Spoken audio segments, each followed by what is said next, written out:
Aleluia! Louvado seja o nome do Senhor. Louvado seja o nome do Senhor. Louvado seja o nome do nosso Deus. Glórias sejam dadas ao nome do Senhor. Que tremendo, né? Que tremendo. Eu não cesso de dar graças a Deus por esta família preciosa. Eu não cesso de agradecer ao Senhor pela vida destes jovens tão preciosos, tão apaixonados por Jesus, tão apaixonados pelo Senhor, que tem a cada semana nos escoltado à sala do trono, nos levado a nos deliciar na presença de Deus, né?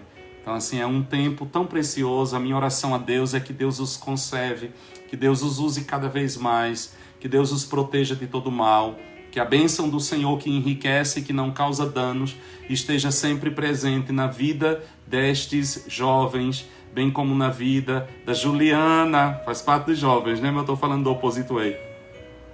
Ju, que estava hoje fazendo inveja a gente, né?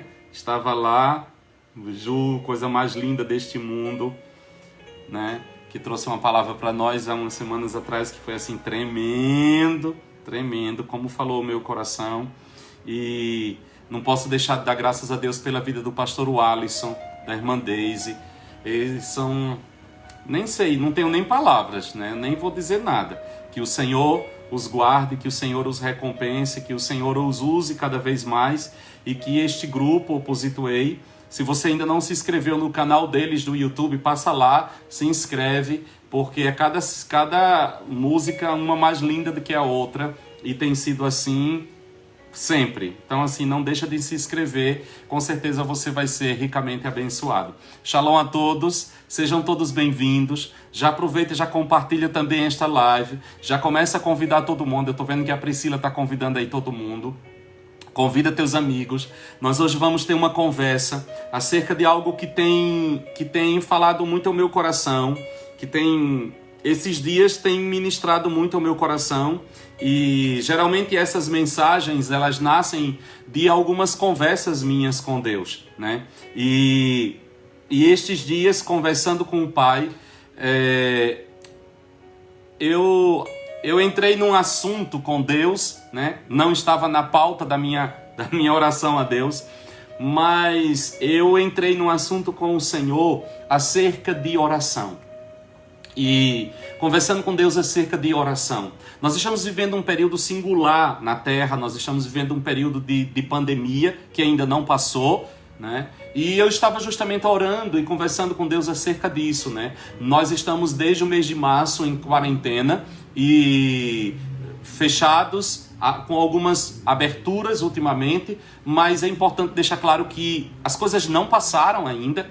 E uma das coisas que eu estava dizendo a Deus era o seguinte: teve um dia que eu estava assim, sabe quando você está cansado já de tudo isso? E eu disse, algo me veio ao coração: calma, Orlando, não vai nadar e morrer na praia. Falta tão pouco, nós estamos esperando um pouco, né? A iminência de uma vacina chegando ou de um tratamento mais eficaz, né? Mas está tão perto e muitas vezes nós lutamos e quando está no finzinho, por causa do cansaço, nós nos precipitamos e terminamos estragando tudo. Então, assim, nós não podemos esquecer de que esse vírus ainda mata, esse vírus ainda é um grande perigo, ele ainda está aí à solta, as pessoas ainda estão sendo hospitalizadas, as sequelas que ele deixa é algo, assim, terrível, estão aparecendo agora e vão aparecer depois. Então, nós temos que tomar muito cuidado e agir com muita sabedoria. Mas, enquanto eu conversava com Deus a respeito disso,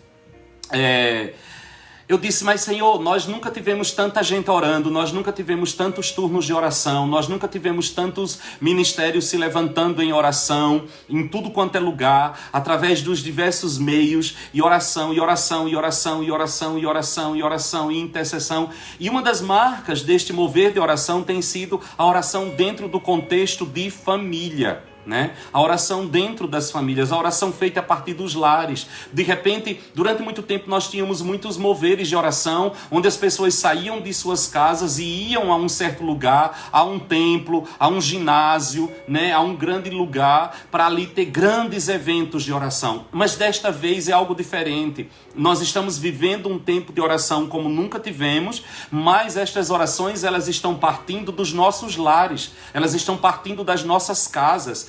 Já não é mais o povo indo para um Carmelo para levantar um altar de oração, mas as pessoas estão levantando altares dentro da sua casa. A oração entrou dentro do contexto familiar. E eu tenho certeza que Deus está querendo fazer algo sobrenatural, não apenas nesta massa, na grande congregação, mas Deus está querendo fazer algo sobrenatural dentro dos nossos lares. Deus está querendo reconstruir coisas dentro dos nossos lares. Deus está querendo trazer um avivamento dentro dos nossos lares. E nós precisamos estar atentos a isso que o Espírito Santo está fazendo nestes dias. Mas algo me veio ao coração. O que impede as nossas orações? O que impede que as nossas orações sejam respondidas de imediato pelo Senhor? E eu fiquei alguns dias meditando sobre isso. É lógico que um monte de coisa veio à minha mente. O pecado impede as nossas orações. A Bíblia diz que se o marido não ama a sua esposa, as suas orações são retidas. A nossa mágoa, tanta coisa que impede as nossas orações. Mas algo me chamou a atenção e é sobre isso que eu queria conversar. É uma conversa mesmo hoje. Algo que eu queria conversar com você. Talvez você esteja orando, talvez você esteja gerando algo em oração e você esteja se perguntando assim, o que impede? O que pode estar impedindo? Não, pode ser que tenha outros fatores impedindo que as suas orações sejam respondidas. Mas eu quero hoje tocar em uma coisa. Eu queria conversar com vocês a respeito de algo que impede as nossas orações e depois usar um exemplo, né? Eu vou ler um texto que está em Tiago, no capítulo 4, no versículo 2 e o versículo 3, e depois eu quero ir para um contexto de família e fazer uma análise de um milagre dentro de um contexto de família, um milagre de oração, algo que Deus fez através da oração, né? E ali aprender algumas lições. Mas vamos ao que Tiago vai nos dizer. Olha o que é que diz o texto de Tiago no capítulo 4, no versículo 2 e no versículo 3. Ele diz assim, ó, versículo 2: cobiçais, mas nada tendes. Matais e invejais, mas não podeis obter o que desejais. Combateis e guerreais. Nada tendes, porque não pedis. Uau! Nada tendes, porque não pedis. Que coisa! Mas no versículo 3 ele diz, pedis e não recebeis. Primeiro ele diz, nada tendes, porque não pedis. Aí agora ele diz, porém vocês pedem, mas vocês não recebem. Por que eu não recebo? Por que ele está dizendo que eu não tenho porque eu não peço? E agora ele está dizendo que eu peço, mas eu não recebo. Porque vocês pedis mal. Pedis mal. O que é que ele considera pedir mal? Para o gastardes em vossos prazeres. Pai, eu oro nesta hora para que a Tua palavra alcance o coração de cada um dos meus irmãos, alcance o meu coração, alcance cada família, alcance cada um que está se expondo ou se expor a esta palavra. A Tua palavra é martelo que esmiuça a penha, a Tua palavra é uma espada afiada que consegue separar a alma de espírito e junta de medulas. A terra do nosso coração foi regada pelos louvores, pela adoração, pela exaltação, e agora a semente da Tua palavra será plantada no nosso coração. Dá-nos espírito de revelação, que não seja apenas uma informação para encher a nossa mente, mas que seja algo descortinando o nosso entendimento e nos levando a tomar uma posição que altere a condição na qual nós nos encontramos. Nós queremos ter as nossas orações respondidas. Nós queremos ver a manifestação do Teu poder através das nossas orações. Por isso hoje nós queremos aprender. Sabemos que há diversas coisas que podem interromper as nossas orações,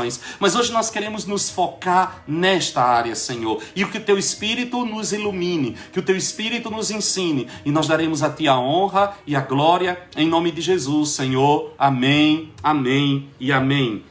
Não tendes porque não pedis. Primeira coisa, não tendes porque não pedis. Pedis e não recebeis, porque vocês pedem mal. Vocês pedem mal. Olha o processo. Aí ele vai dizer aqui, o que é pedir mal? Vocês pedem para gastar com os vossos prazeres. O que é que Tiago vai considerar um pedido na oração mal? Quando o centro deste pedido sou eu.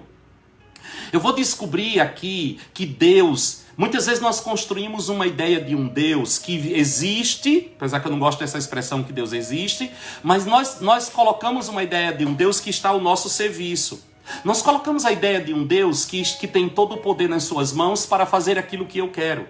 Nós colocamos a ideia de um Deus que tem todo o poder nas suas mãos para fazer aquilo que eu desejo que seja feito, aquilo que eu acho que é o meu melhor. Nós recebemos uma ideia de um Deus que está construindo pequeninos planos para cada um de nós. Então, Deus tem um plano para nós. Nós aceitamos a Cristo, nós chegamos na igreja ouvindo uma mensagem mais ou menos assim: Deus tem um plano para a sua vida. E é como se este plano ele estivesse totalmente desconectado de qualquer outro plano, de qualquer outro projeto, na individualidade de quem eu sou. E isso é um grande equívoco. Isso é um grande equívoco. Deus não tem um planozinho mesquinho, pequeno, limitado para a minha vida, Orlando. Muito menos eu posso elaborar planos e levar a Deus como uma listinha de supermercado e chegar e dizer: olha, Senhor, é isso que eu preciso, é isso que eu quero, é isso que eu gosto, é aqui que eu quero que tu assines. Olha, assina aqui, olha, bate o carimbo que isso tudo vai ser liberado. Esse não é o nosso Deus. Esse não é o nosso Deus. O Deus da Bíblia, o Deus e Pai de nosso Senhor Jesus Cristo, desde a eternidade elaborou um plano. Deus tem um plano, Deus tem um projeto, e o projeto de Deus, o plano de Deus está descrito na sua palavra, e o plano de Deus descrito na sua palavra visa uma única coisa: visa resgatar o homem do pecado e levá-lo de volta a ele mesmo. Todo o projeto de Deus, toda a revelação de Deus dentro da palavra, ela tem um único objetivo: trazer de volta o que se perdeu, libertar aquele que estava oprimido. Jesus disse: eu vim buscar e salvar o que se havia perdido. Esse é o plano do Senhor, esse é o plano de Deus, esse é o projeto de Deus. Aí você talvez esteja se perguntando assim: tá, Orlando, mas assim, e eu, onde é que eu entro? Eu entro dentro desse projeto. Eu entro dentro deste plano maior. E dentro deste plano maior, eu tenho uma função. Dentro deste plano maior, Deus tem algo preparado para mim. Agora veja, a minha vontade, o meu projeto, o meu plano, ele só terá o respaldo de Deus, ele só terá os recursos de Deus se ele se encaixar no plano de Deus. Se ele estiver em linha com o projeto de Deus. Eu estou dentro do projeto de Deus. Eu estou inserido no projeto de Deus. É por isso que quando Jesus nos ensina a orar, ele vai dizer assim: olha, vocês têm que orar assim: seja feita a tua vontade aqui na terra como ela já é no céu. Não é fazer a tua vontade lá no céu como eu quero que seja feito aqui na terra. Eu não tenho a liberdade de elaborar coisas aqui embaixo e simplesmente apresentar a Deus e dizer: Senhor, olha aqui, é isso que eu gosto, é isso que eu quero. Não, nem o próprio Jesus teve essa liberdade. Ele disse: eu não faço o que eu quero, eu não digo o que eu quero. A vontade, ele disse, a minha vontade consiste em fazer a vontade daquele que me enviou. A minha comida consiste em fazer a vontade daquele que me enviou e realizar a sua obra. Não é a minha obra, não é o meu plano, não é o meu projeto. Sabe, irmãos, nós muitas vezes temos uma consciência muito grande de que nós aceitamos Jesus e ele se tornou o nosso salvador pessoal. Aleluia, glória a Deus, é verdade. Ele nos salvou dos nossos pecados, mas ele também se tornou o nosso Senhor. Ele tornou-se o nosso Senhor. Ele tornou-se o nosso amo. Ele tornou-se o nosso dono. Ou seja, é como disse Paulo: olha o que é, onde é que eu tenho que chegar, e olha onde eu quero chegar. Eu morri. Paulo compreendeu isso, eu morri. E a minha vida? A minha vida está escondida com Cristo em Deus. O que impede as minhas orações? Essa ideia louca de elaborar projetos que não tem nada a ver com o projeto do Senhor, e achar que pelo meu muito falar eu serei ouvido, e achar que eu vou chantagear Deus a mudar de ideia, ou a parar tudo o que Ele está fazendo para atender algo que não tem nada a ver com o que Ele está fazendo. E Ele nunca vai fazer isso. E é isso que Tiago está dizendo. Vocês pedem e vocês não recebem, porque vocês pedem com uma motivação errada. Vocês pedem não pensando na glória do Senhor. Vocês pedem não pensando em cooperar com o projeto de Deus. Mas vocês pedem pensando nos vossos próprios prazeres. Mas talvez você agora pergunte assim: uau, Orlando, e agora? Será que existe uma possibilidade de que aquilo que é um desejo meu torne-se ou se encaixe ou esteja inserido dentro do projeto de Deus para a humanidade? Claro que existe. Aqui está a grande guinada na nossa vida de oração.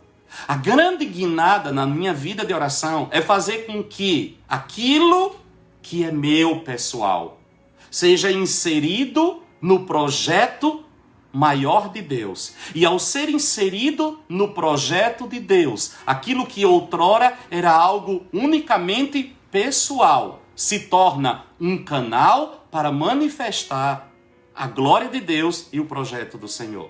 Eu poderia trazer muitos exemplos. Eu poderia trazer aqui o exemplo de Abraão. Abrão, lá de Ur dos Caldeus, do outro lado da Mesopotâmia, ele tinha um sonho. Ele tinha uma frustração. Ele tinha um desejo, ele queria ter um filho. Ele era casado com uma mulher que era estéril e que já tinha passado do costume das mulheres. Ou seja, ela não ovulava mais. Qual era o sonho pessoal de Abraão? Um filho. Qual era o desejo pessoal de Abraão? Um herdeiro. Ele traz uma queixa diante de Deus, uma certa ocasião, quando Deus diz assim: deveras te abençoarei, deveras te multiplicarei. Ele diz: como que eu sei que tu vais me abençoar? Eu não tenho herdeiros. Eu não tenho filhos. E o escravo Damasceno, Eliezer, é que vai ser o herdeiro na minha casa. E Deus diz: não, Abraão, não vai ser o escravo Damasceno, Eliezer, que vai ser herdeiro na tua casa, mas um filho nascido dos teus lombos. Sabe por quê, Abraão? Porque a tua necessidade, o teu sonho pessoal, o teu desejo pessoal se encaixa perfeitamente em um projeto que eu tenho. Qual é o projeto que Deus tinha? Uma nação inumerável. Deus tinha um projeto de trazer à terra filhos, como as estrelas do céu e como os grãos de areia da praia do mar. Abraão, de repente, por buscar a face de Deus, Abraão por ouvir a voz de Deus, Abraão por responder sim ao chamado do Senhor, ele descobre que o sonho pessoal, que a dor pessoal, que a frustração pessoal se encaixava perfeitamente no projeto de Deus. E a partir daquele momento, Abraão passa a viver não em função de um filho apenas, mas em função de uma nação. O sonho de um filho entra no sonho da nação de Deus. Aleluia! Deus tem um sonho. Eu vou te multiplicar como os grãos de areia da praia do mar, como as estrelas do céu. O sonho de Abraão era um filho. O de Deus era uma multidão inumerável. Ao se encontrar com Deus, Abraão lança o seu sonho pessoal. Abraão coloca o seu sonho pessoal dentro do sonho de Deus. Ele começa a viver o sonho de Deus. Uma nação. Uma nação é feita de filhos. Uma nação é feita de homens e mulheres. O de Abraão entra no meio. O de Abraão entra na história. O de Abraão é colocado ali dentro. Mas Deus não está criando para Abraão um plano paralelo. Entende o que eu quero dizer? Deus não está construindo para Abraão um sonho à parte. Deus não está parando o seu projeto de trazer uma grande nação à terra para poder gerar um projeto pessoal de Abraão. Não, ele está pegando o projeto de Abraão e colocando dentro do projeto dele. É isso que Deus quer fazer com você. É isso que Deus quer fazer comigo. E isso vai mudar nossa vida de oração. Nós passaremos a orar pela salvação dos homens. E quando eu oro pela salvação dos homens, a minha família está dentro. Quando eu oro pela salvação dos jovens, os meus sobrinhos estão dentro. Quando eu oro para que Deus alcance os homens e mulheres e as famílias da terra, a minha família está dentro. Eu paro de olhar apenas para meu filho, eu paro de orar apenas para minha esposa, eu paro de orar apenas para o marido, eu paro de orar apenas para aqueles que estão ali, que tem a ver comigo, porque muitas vezes eu estou gastando a minha vida inteira orando por uma pessoa, não por causa do plano de Deus, mas eu estou orando por causa de mim. Você já parou para pensar que você pode estar orando pela salvação do seu marido, não porque você está interessado em ver as vidas sendo alcançadas, mas porque você quer ter um casamento melhor? Talvez você esteja orando pela salvação do seu filho, não estou dizendo que esse seja o seu caso. Talvez você esteja orando pela salvação do seu filho, não porque você está vendo uma vida que está caminhando a passos largos para o inferno, mas porque você está tendo sérios problemas familiares, porque você está tendo muita dor de cabeça dentro da sua casa, porque você sofre quando o seu filho chega drogado, quando o seu filho chega bêbado, quando o seu filho não lhe obedece e você gostaria de ter um pouco de paz. Eu quero te dizer uma coisa, você está pedindo mal. Você está orando mal, porque você está orando motivado não pelo projeto de Deus, mas você está orando motivado por uma necessidade legítima, mas é sua. Minha oração a Deus hoje, e aquilo que o Espírito Santo tem colocado no meu coração esses dias, é este desafio: lança o teu plano pessoal dentro do meu projeto na sua totalidade. Lança o teu sonho pessoal dentro do meu projeto. E aí tu vais orar como eu oro. Aí tu vais pedir como eu peço. Aí tu vais ter uma visão do todo de Deus. E aquilo que é teu, aquilo que diz respeito a ti, virá naturalmente na tua vida. Não porque Deus parou tudo para te servir, mas porque tu parastes tudo para servir a Deus. E ao parar tudo para servir a Deus, as tuas necessidades foram inseridas nos planos e nos projetos do Deus Todo-Poderoso. Mas eu disse para vocês que eu iria trazer um exemplo.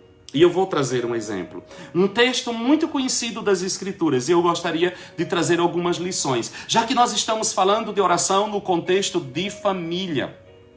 Já que nós estamos declarando e vendo o mover de Deus nas nossas casas, você está reunida com a sua família, você está aí dentro da sua casa, ouvindo essa palavra, pois bem, vamos ver uma mudança, vamos ver um milagre extraordinário, e essa mudança de uma oração que não era respondida, e passa a ser respondida, quando ela é colocada, quando aquela frustração, quando aquela necessidade é colocada dentro do plano de Deus. E a nível de família. A nível de família. Eu queria que você abrisse a sua Bíblia no primeiro livro de Samuel, no capítulo 1. Eu vou falar a respeito do nascimento de Samuel.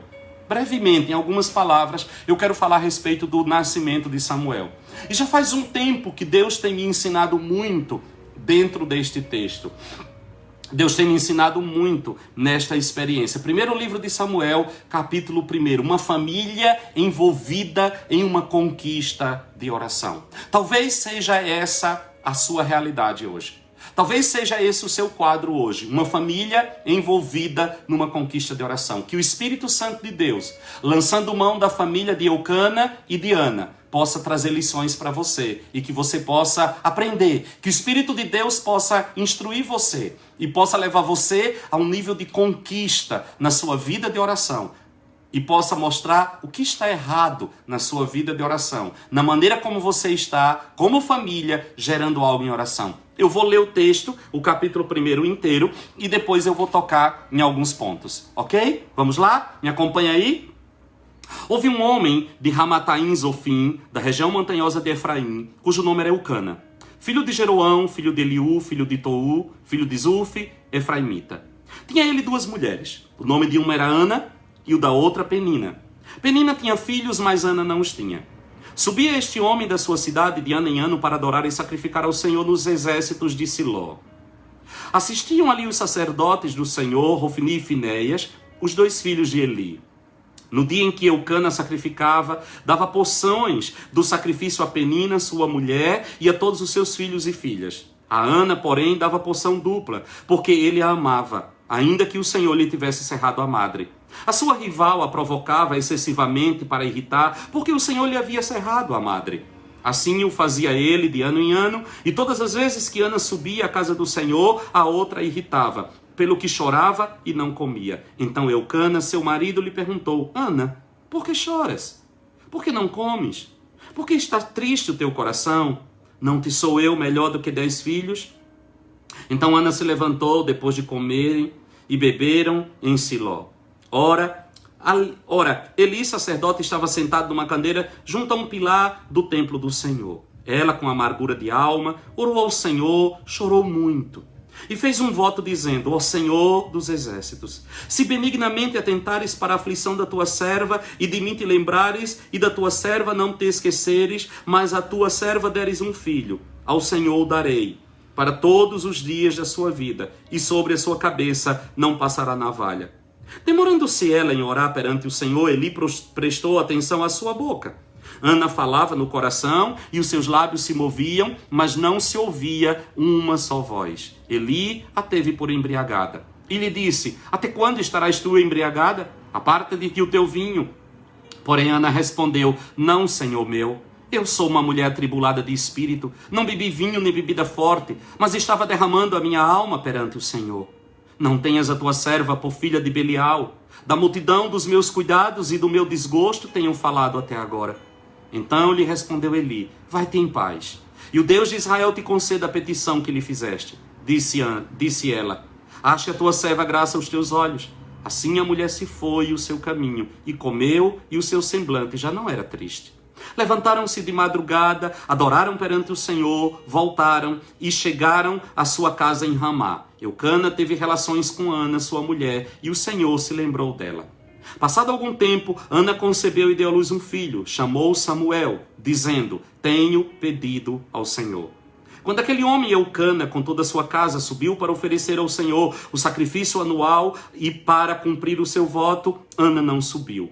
Disse ao seu marido: depois que o menino for desmamado, então levarei para que apareça perante o Senhor e lá fique para sempre. Eucana, seu marido, lhe disse: faz o que bem te parecer. Fica até que o desmames, tão somente confirme o Senhor a sua palavra. Assim ficou a mulher e amamentou o seu filho até que desmamou. Havendo desmamado, tomou consigo com um novilho de 3 anos, um efa de farinha e um odre de vinho, e o levou à casa do Senhor em Siló. Era um menino ainda muito criança. Degolaram o novilho e trouxeram o menino a Eli. Disse ela: tão certo como vive a tua alma, meu Senhor, eu sou a mulher que aqui esteve contigo orando ao Senhor. Por este menino orava eu, e o Senhor me concedeu a petição que lhe fiz, pelo que também agora eu o entrego ao Senhor. Por todos os dias que viver, pertencerá ao Senhor. E adoraram ali ao Senhor. Aleluia! Que história tremenda, não é verdade? Eu achei interessante porque a Paola hoje no louvor, ela leu um salmo e ela disse que uma das coisas que chama a atenção dela no livro dos Salmos é que as declarações dos salmistas, elas são declarações de pessoas naturais, né? Nós vemos Deus abrindo o mar, fazendo martelo flutuar, o sol parando, o fogo vindo do céu. Isso parece muito surreal, as histórias da Bíblia. Mas de repente, nós vamos aos Salmos e nós encontramos as amarguras, as dores, as feridas, as frustrações, as decepções de pessoas como eu e como você. E quando eu olho para esta oração de Ana, para essa experiência na vida desta família, eu descubro que aqui está uma família absolutamente normal. E eu poderia encerrar essa pregação, essa conversa, dizendo uma única coisa: o que foi que fez a grande diferença na oração de Ana? O que mudou a vida de Ana? O que transformou a vida de oração de Ana? No momento em que ela parou de orar por ela. No momento em que ela começa a entender, que ela entendeu que ela precisava mudar o foco da sua oração. Vocês conhecem a história? Samuel se torna um grande profeta que vai restaurar o ministério profético, que vai levantar uma unção profética, que vai ungir os primeiros reis de Israel. Samuel é um profeta poderosíssimo, num período de muita crise. Eli havia se corrompido, os filhos de Eli haviam se corrompido. Deus estava para levantar uma voz profética. De um lado existia a dor do coração de uma mulher que queria ter um filho. Por que Ana começou a orar por um filho? Ana começou a orar por um filho por causa de um problema familiar. Ana começou a orar por um filho por causa da implicância de Penina. Ana começou a orar por um filho porque nos seus dias uma mulher não gerar era uma vergonha, era uma desonra. Ana começou a orar por um filho movido por uma questão pessoal. Deus não a ouviu. Na hora em que Ana mudou a sua oração, Deus queria um profeta. Deus estava para levantar um grande profeta. Ana aproveita a sua dor, encaixa num plano de Deus. E quando o plano de Deus se encaixa com a minha dor, um milagre acontece. Porque aquilo que era só meu até então, torna-se agora parte do projeto do Deus Todo-Poderoso. Esse é o caminho da oração que traz vitória. Mas eu estou já indo para o final da minha pregação, né? Mas eu não quero começar por aí. Eu tenho algumas coisas que eu quero trazer para você.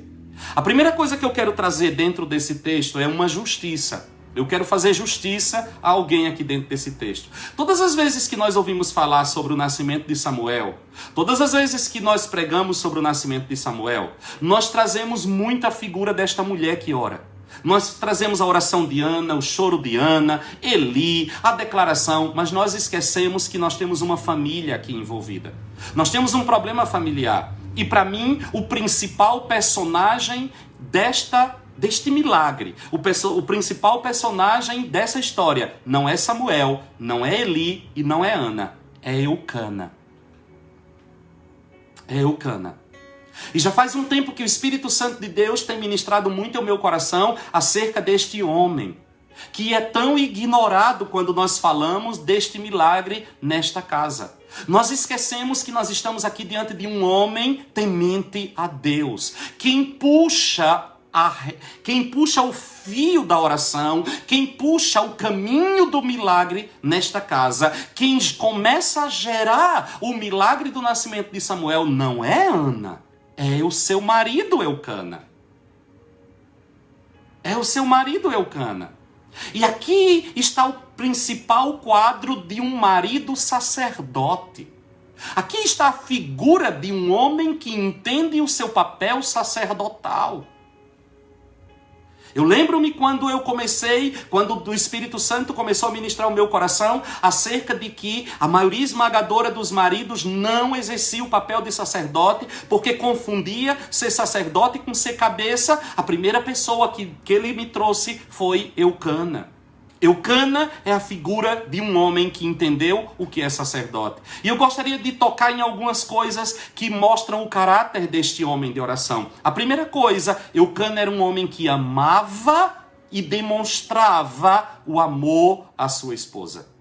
Não apenas amava, mas ele demonstrava o amor que ele tinha pela sua esposa. No versículo 4 diz assim: no dia em que Eucana sacrificava, dava porções do sacrifício a Penina, sua mulher, e a todos os seus filhos e filhas. Que homem extraordinário.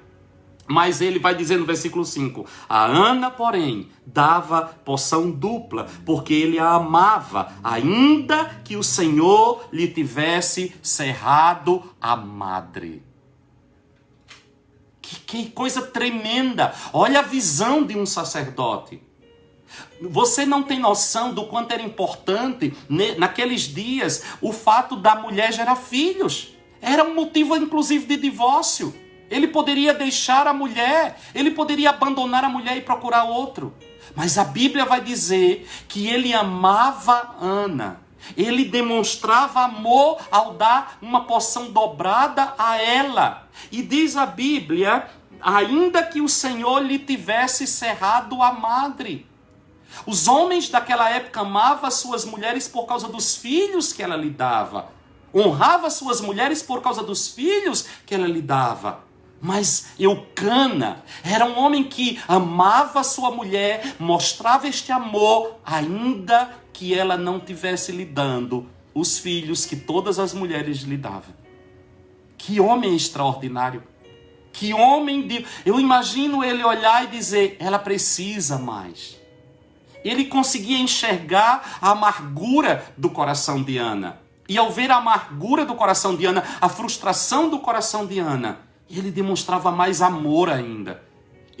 Eucana era na vida de Ana um bálsamo. Eucana era na vida de Ana um instrumento de cura, um instrumento de aceitação, um instrumento de acolhida. Enquanto todos os maridos daquela época abandonavam as suas esposas por não lhe darem filho, ele lhe dava a ela porção dobrada de amor demonstrado. Louvado seja Deus! Que Deus levante sacerdotes como Eucana em cada família. Que Deus levante homens como Eucana em cada lar. Que a despeito dos adendos, a despeito daquilo que deixa a desejar sua esposa. Quando ele detecta uma falta, quando ele detecta uma ausência, ao invés dele jogar isso na cara dela, ao invés dele acusá-la, ao invés dele feri-la mais ainda, ele se torna um instrumento para trazer cura à sua mulher. Ele se torna um instrumento para trazer amor dobrado, amor duplo à sua esposa. Isso é ser sacerdote. Isso é ser sacerdote dentro da sua casa. Você, meu irmão, você é um sacerdote no seu lar. Ao perceber uma ferida, ao perceber uma dor, ao perceber uma necessidade da sua esposa, você se levanta como um instrumento de cura. Você se levanta como um instrumento de transformação. Mas vamos continuar. Segunda coisa, ele era um homem que orava e sacrificava a Deus por sua esposa e pelos seus filhos. Olha que coisa tremenda. No versículo 3 diz, subia este homem da sua cidade de ano em ano para adorar e sacrificar ao Senhor dos exércitos em Siló. Todos os anos, esse homem, Eucana, subia para Siló para sacrificar ao Senhor. Que intercessor! Que homem de oração! Que homem de Deus! Aleluia! É por isso que eu digo, é Eucana que puxa o milagre na casa de Ana? Não é Ana, é Eucana. Eucana é o sacerdote, Eucana é o que leva. Olha o que diz o versículo 19. Diz assim, levantaram-se de madrugada, adoraram perante o Senhor, voltaram e chegaram à sua casa em Ramá. Eucana teve relações com Ana, sua mulher, e o Senhor se lembrou dela. Adoraram de madrugada. Quem puxou esta adoração? Eucana. Quem levantou esta adoração de madrugada depois da oração de Ana? Eucana. Que homem admirável. Que intercessor extraordinária.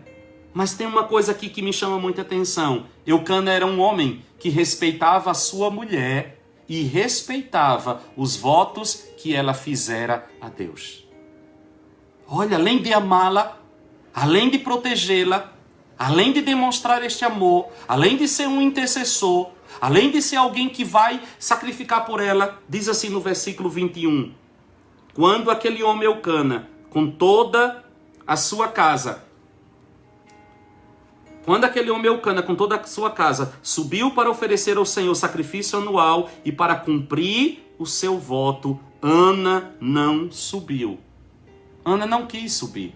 E olha o que ela vai dizer para ele. Ela vai dizer, disse-lhe, depois que o menino for desmamado, então levarei, para que apareça perante o Senhor e lá fique para sempre. Eucana, seu marido, lhe disse, faze o que bem te parecer. Que sensibilidade!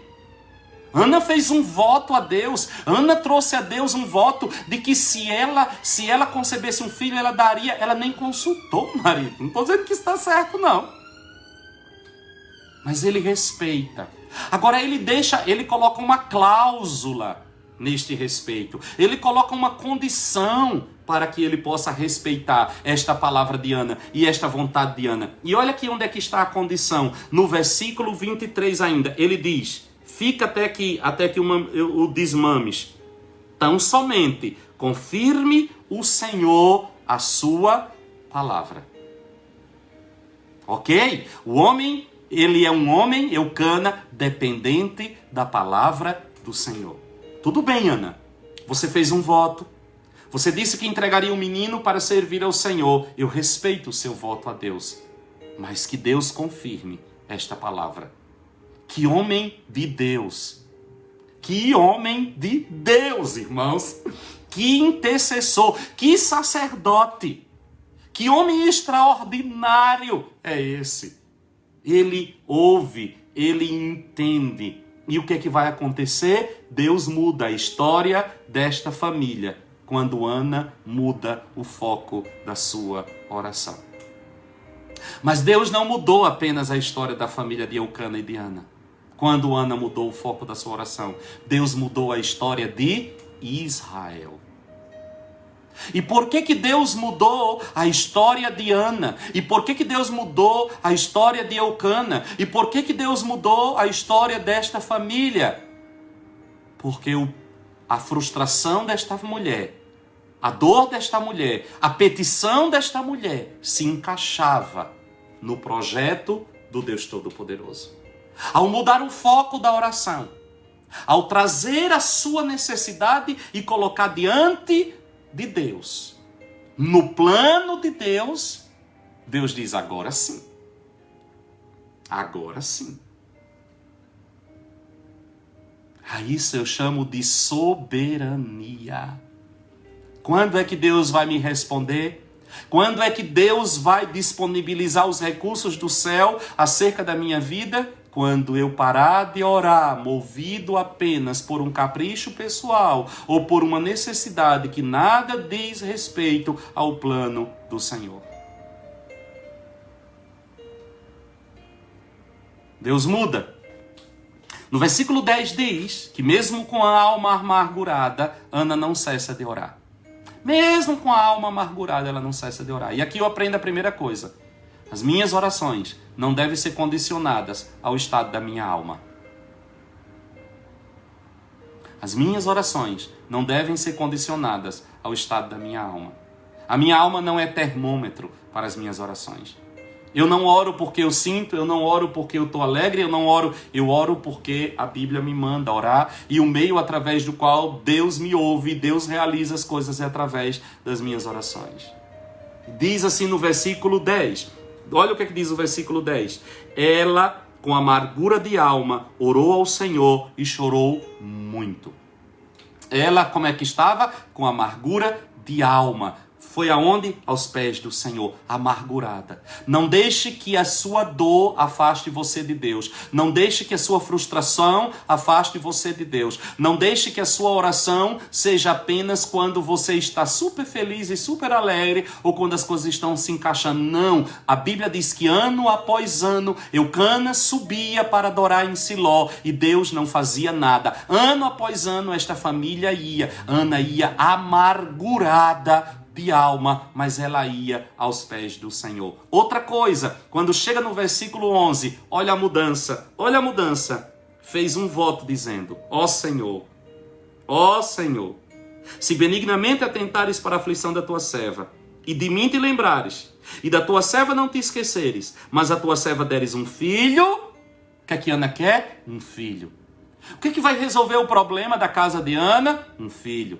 Qual é o grande problema de Ana? Não gerar filho. O que faz com que Penina a atormente? O fato dela não ter um filho. Mas ela descobre o segredo de Deus abrir a sua madre. Aí ela vai dizer: ao Senhor te darei. Ao Senhor te darei por todos os dias da sua vida, e sobre a sua cabeça não passará navalha. Ele será um nazireu. Ele será teu. Ele crescerá na tua casa. Eu te darei. Eu te entregarei este menino. É para ti. Deus diz: encaixa perfeitamente no plano que eu tenho. Eu preciso de um profeta. Eu preciso restaurar a voz profética em Israel. A Bíblia diz que nos dias de Samuel, a voz do Senhor era rara, a lâmpada de Deus estava se apagando, os filhos Efni e Finéias haviam se corrompido, Eli já tinha se deixado corromper pelos filhos. Deus precisava de alguém, porque os céus são os céus do Senhor, a terra ele deu os filhos dos homens. Deus precisava de uma voz profética, Deus precisava de um homem perfeito. A dor de Ana e o plano de Deus se encontram. E quando a dor de Ana e o plano de Deus se encontram, casamento perfeito. Deus agora vai lançar mão daquela dor daquela mulher para poder trazer à terra um plano extraordinário e levantar um ministério profético na casa de Israel. Pedis e não recebeis, porque pedis mal. Pedis pensando apenas em ti. Pedis pensando apenas em resolver um problema teu. Deus não está inserido nos teus pedidos, a não ser para fazer. Deus não faz parte deste plano. Deus não faz parte deste projeto. A não ser como se ele fosse um gênio.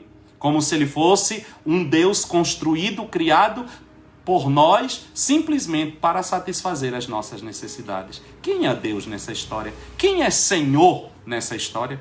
Seria eu o Senhor?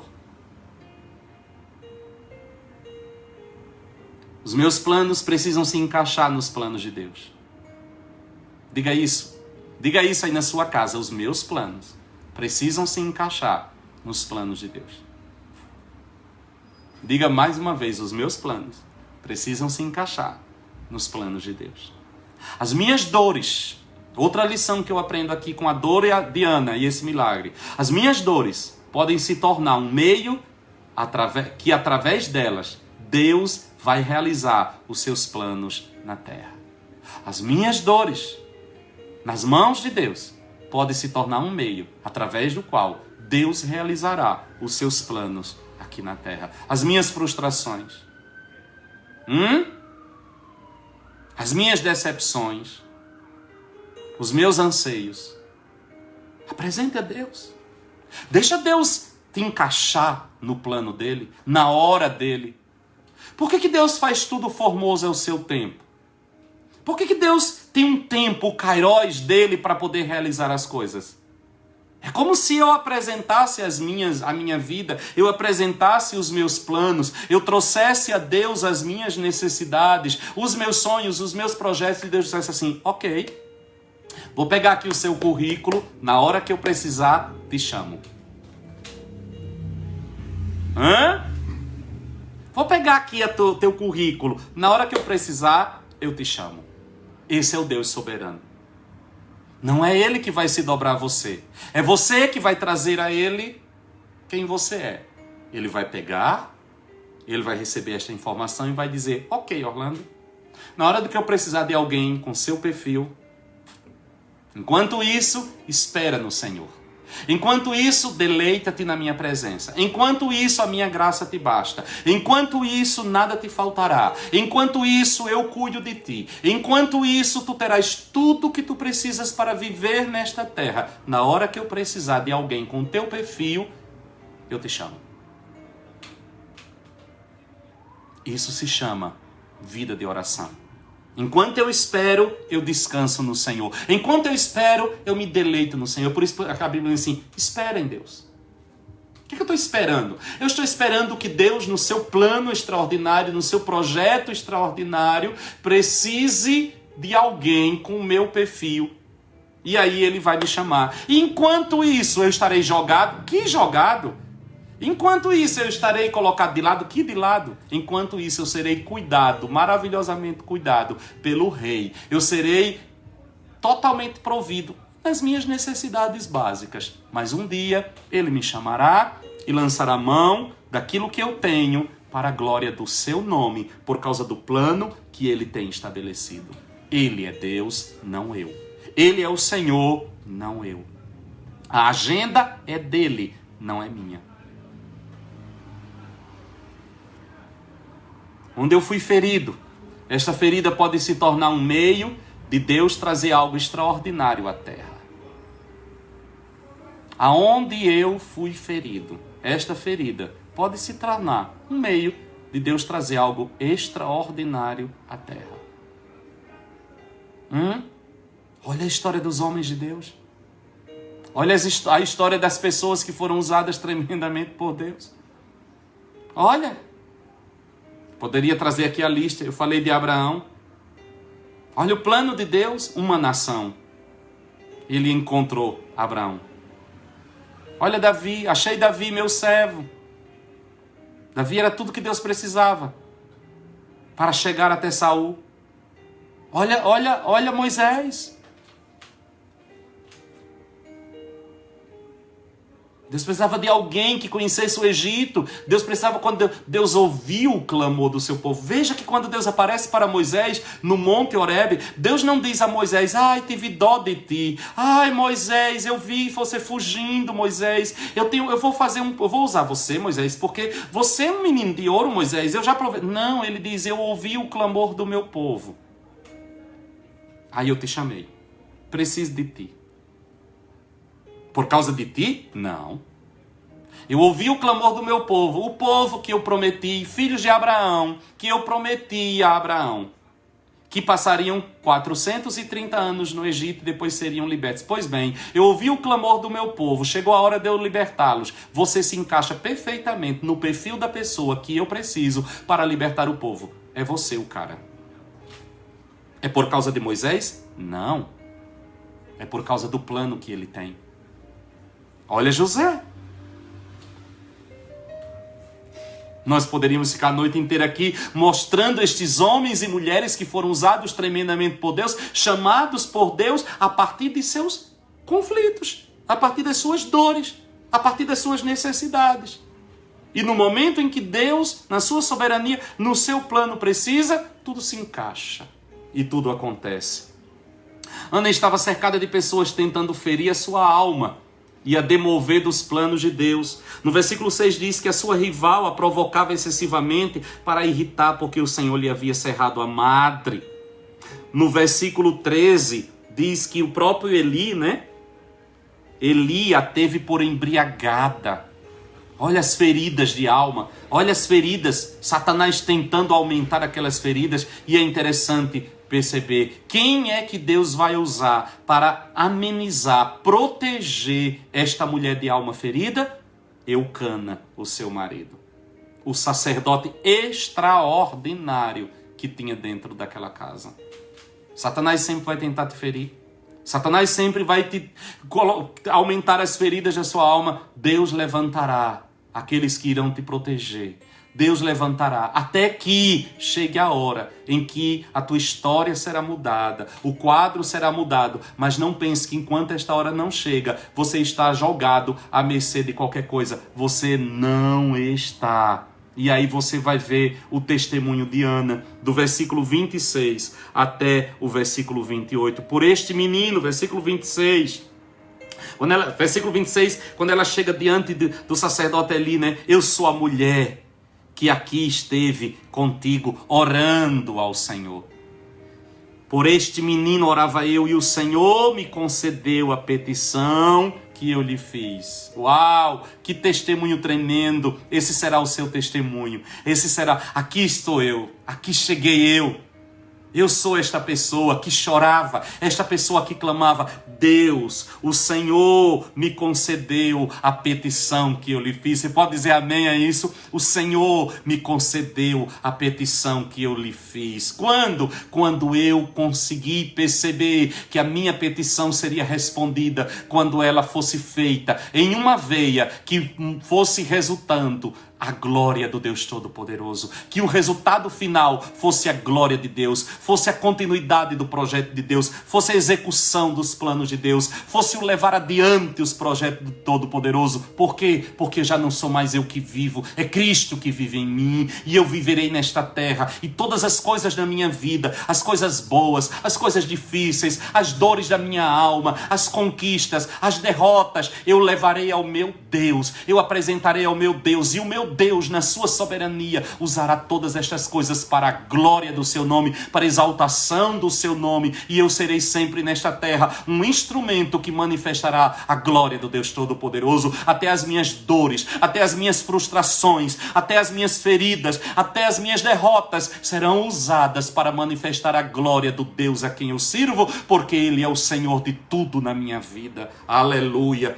Louvado seja o nome do Senhor. O sonho de Ana, a sua dor se torna o canal para vir à terra o sonho de Deus. O sonho de Deus era trazer o profeta. O sonho de Deus era restaurar a voz profética. O sonho de Ana era ter um filho. Quando Ana coloca a sua dor como um veículo para trazer o sonho de Deus, ela se torna participante.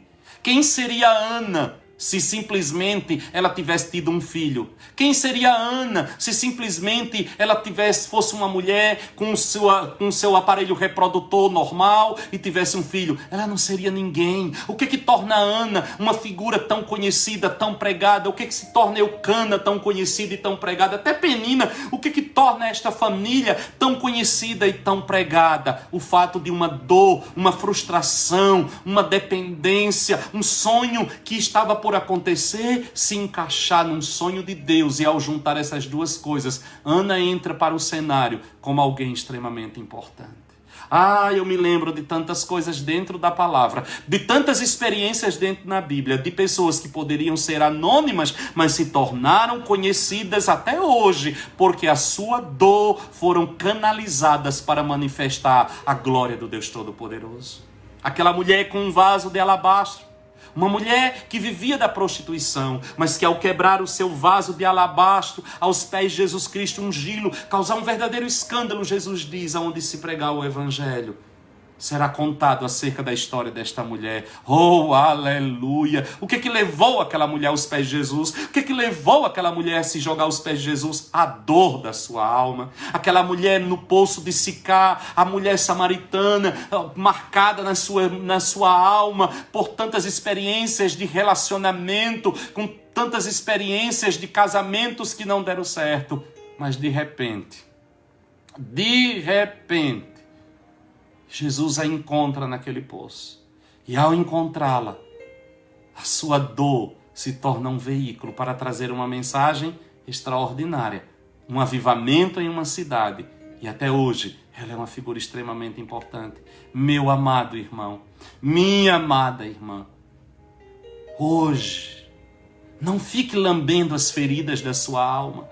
Não fique olhando para a sua alma ensimesmado, olhando como se o mundo girasse em torno do seu umbigo. E que fosse você, o pobre coitado, sofredor, abandonado, jogado, o Deus do seu milagre, o Deus da sua bênção. Olhe para a grandeza deste Deus, olhe para a glória deste Deus, olhe para a majestade deste Deus, olhe para Ele na sua infinita soberania. Traga a sua vida e diga: Senhor, eu me apresento a Ti. Eis-me aqui, Senhor. O que me traz a Ti são dores, decepções, frustrações, mas eu coloco todas estas coisas nas Tuas mãos. Eu coloco todas estas coisas debaixo da Tua soberania para que Tu as use. Para que Tu as use. Uses para a Tua glória. Uses para a Tua glória, Senhor. Uses para manifestar a Tua grandeza através de mim. Usa este vaso de barro quebrado nos pés do altar. Que as minhas frustrações sejam veículos para trazer à terra os Teus planos. Que as minhas decepções sejam veículos para trazer à terra os Teus planos. E aí você vai compreender quando o apóstolo diz assim que todas as coisas juntamente cooperam para o bem daqueles que amam a Deus. E você vai descobrir que até mesmo as tuas feridas, que até mesmo as tuas frustrações, que até mesmo as tuas faltas, que até mesmo aquelas coisas que não deram certas, quando são colocadas nas mãos do Senhor, se tornam veículos através dos quais coisas extraordinárias são trazidas à terra para a glória do nome dEle. Eu quero terminar dizendo: não. Deus não está elaborando planozinhos pequeninos, individuais, medíocres, pensando simplesmente em mim, planos que nascem em mim e morrem em mim e que nada tem a ver com Ele. Não. Deus não está ouvindo estas orações. Deus não está se movendo nesta direção. Deus tem um único plano. E o chamado de Deus para mim e para você hoje é: entrega-te a mim. Entrega a tua vida a mim. Entrega a tua história a mim. Entrega as tuas dores a mim. Entrega as tuas feridas a mim. Entrega as tuas frustrações a mim. Coloca tudo no meu altar. Submete todas estas coisas aos meus planos, ao meu projeto, ao meu plano de redenção da humanidade. Tu te encaixas, a tua história se encaixa perfeitamente em algo que eu tenho para um tempo nesta geração.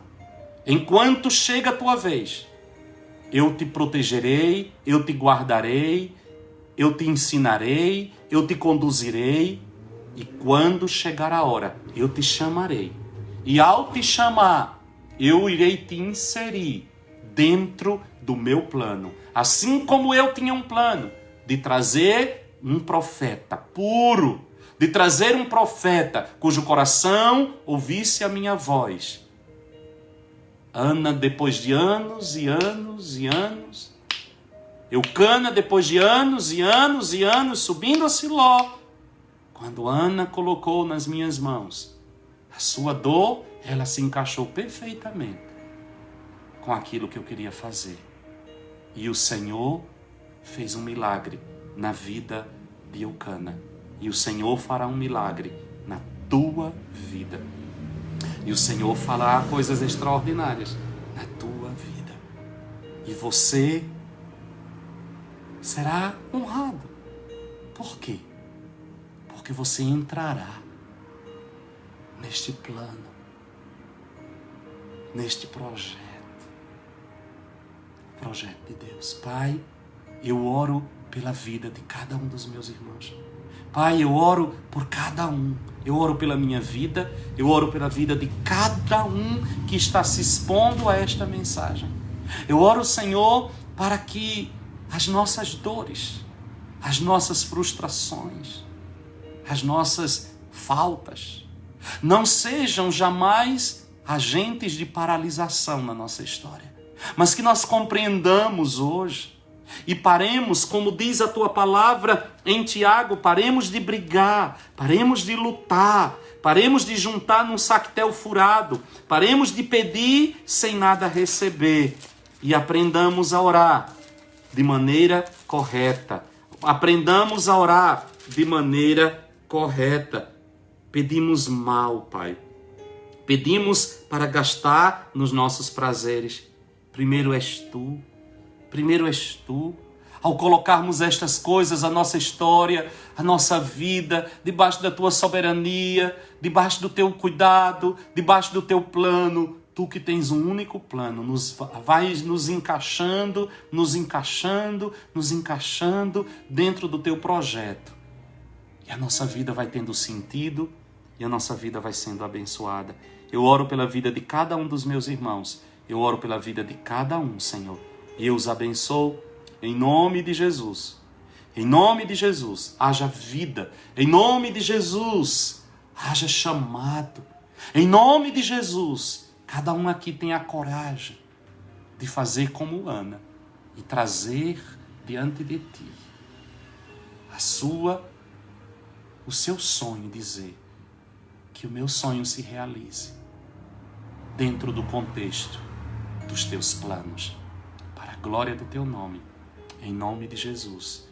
Amém, amém e amém. Glória a Deus. A minha oração a Deus é que esta palavra fale o seu coração, que o Espírito Santo de Deus instrua você naquilo que precisa ser instruído. Que o Espírito Santo comunique a você aquilo que precisa ser comunicado. Ouça, reouça esta mensagem e peça ao Senhor: fala comigo. Fala comigo, Senhor. Nesta hora nós vamos trazer a Deus os nossos dízimos, as nossas ofertas alçadas.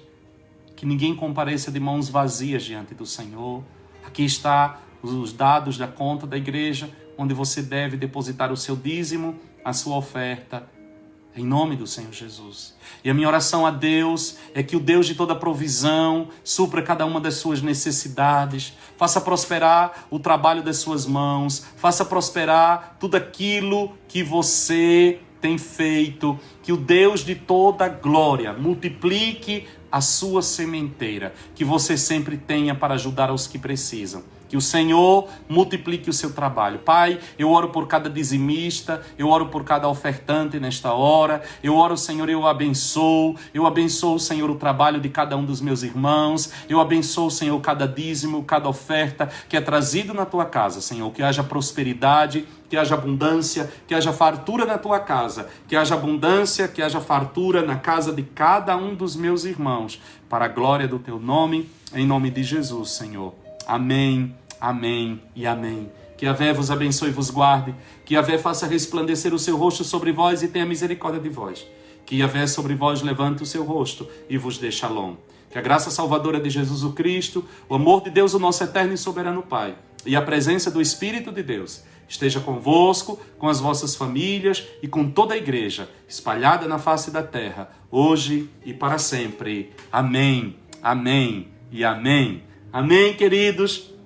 Deus abençoe a cada um dos amados. Não esqueça, amanhã, domingo, nós temos o culto às 4 horas da tarde, a partir de Southend. Depois, às 5h30, eu estarei ministrando nosso culto da igreja de Bristol, ok? E vai ser tremendo, eu tenho uma palavra. Vamos continuar estudando as igrejas, as 7 igrejas de Apocalipse, e nós iremos ministrar amanhã à tarde, tá bom? Deus abençoe a vida de vocês. Tenha uma noite de sono restaurador. Que o Senhor te abençoe sempre em todas as coisas. Um grande abraço, com muita saudade, não vejo a hora da gente poder estar junto. Alguém me mandou uma mensagem dizendo assim, está sendo tão abençoado através dessa mensagem, dessas pregações, que fica até preocupado quando voltar. Eu quero deixar claro para vocês que quando nós voltarmos aos cultos presenciais, espero em Deus que em breve, nossas lives não vão parar, nossas transmissões não vão parar. Nós continuaremos com a Sala do Trono, nós continuaremos transmitindo os nossos cultos, nós continuaremos porque hoje nós temos uma grande congregação espalhada em tudo quanto é lugar, tá bom? Então não se preocupem, nós continuaremos ministrando através deste canal que o Senhor nos abriu. Um grande abraço, fiquem com Deus, até amanhã, shalom, shalom!